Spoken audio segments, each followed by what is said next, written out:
sa corner sa baba. Okay? This is the inferior articular process of the atlas. Inferior articular process of the atlas. Nasa baba siya ng lateral. Ito sa corner na yan.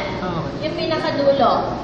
Okay? So this is the inferior articular process of the atlas. And of course, this is the axis of the cervical tooth. And ito yung ating odontoid process or the dents. Yan. Odontoid process or the dents. Okay? Now, ito naman yung inferior articular process dito sa area na yan. Yung dulo na yon. Okay? And of course, this is the body of cervical tooth. And this is the spinous process of cervical tooth or the axis. Okay?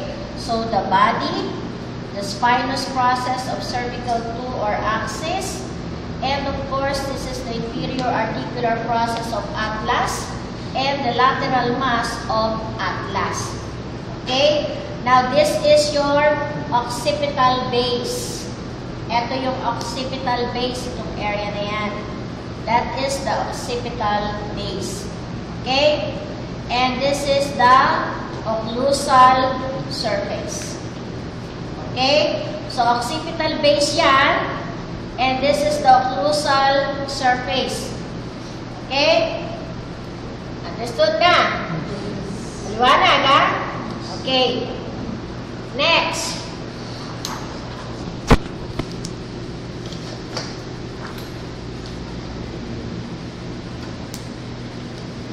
Okay, as I have said a while ago, in regular AP projection of the cervical vertebrae, the atlas and axis are not well demonstrated because of the superimposition of the mandibular shadow. Okay. Now, this is the cervical vertebrae beginning on C7. So, ito yung C7 natin. Okay. Ito yung T1. Diba? This is the T1 wherein the first rib is attached. Okay. Ito yung first rib. Okay. So, this is the T1 wherein the first rib is attached. Of course, this is your 7. Cervical 7, 6, 5, 4, 3. So, yung 2 natin medyo obstructed na or superimposed na ng mandibular shadow. Okay? And of course, itong mga nasa gitna, these are the spinous process. And ito naman yung intervertebral foramina. Intervertebral spaces. Okay? Now, kung halimbawa nakatapat ang arrow, for example, sa examination ninyo, dito. Okay?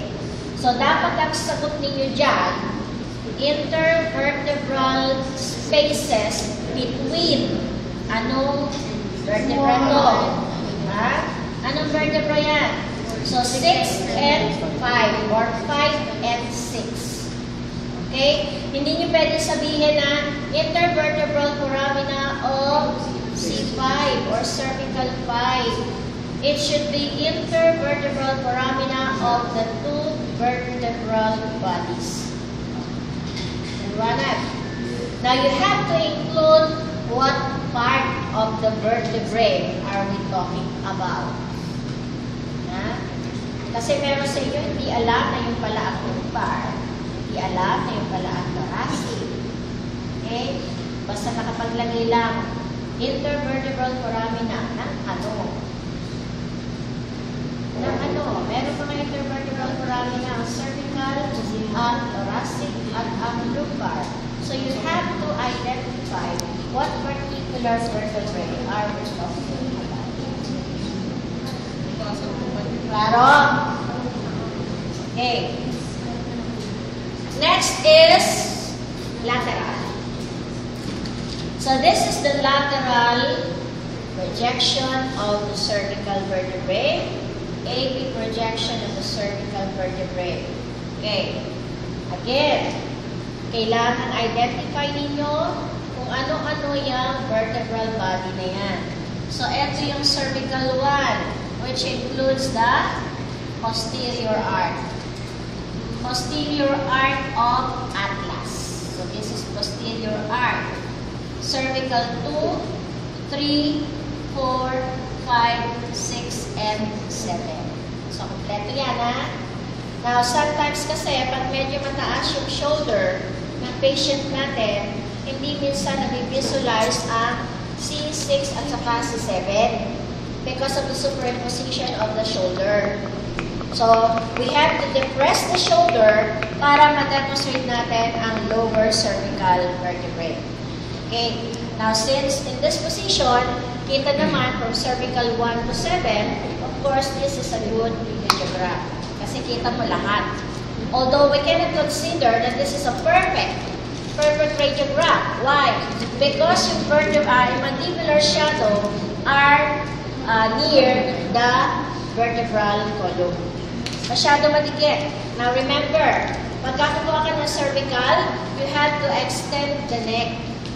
Eh, kung mapapansin ninyo, ito yung mandibular shadow. Halos kadikit na ng cervical vertebrae.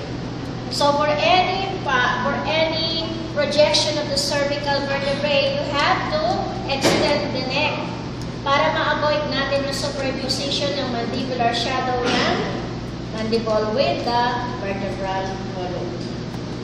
Klaro? Okay. So, kompleto na tayo. And of course, sa C7, this is what you call the vertebra prominence. Okay? Yung nasa likod ng C7 is the vertebra prominence. Okay? Vertebra prominence. And, of course, intervertebral spaces ng cervical. At etong mga spaces dito, ito yung tinatawag nating psycho-apophyseal articulation. Okay? Ito. Yung mga spaces na yan. Ito. Ano ba yung psycho-apophyseal articulation? It is the articulation between the vertebral processes. Vertebral articular processes na tinatawag. So, meron tayong superior articular process and inferior articular process. Okay. So, for example, this one. Ito yung inferior articular process ng cervical 3. Ito naman ang superior articular process ng cervical 4. Okay? So, magkadikit siya. So, yung articulation ng dalawa, ang tawag natin dyan ay psycho-apophyseal articulation.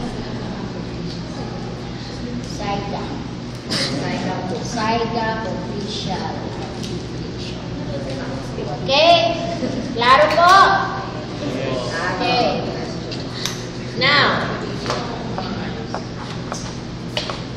let's go to, okay, example pa rin ng example pa rin ng lateral. Okay, katulad kanina, masyadong nakatikit ang mandibular shadow dito sa cervical. So, you have to extend the neck, extend the mandible.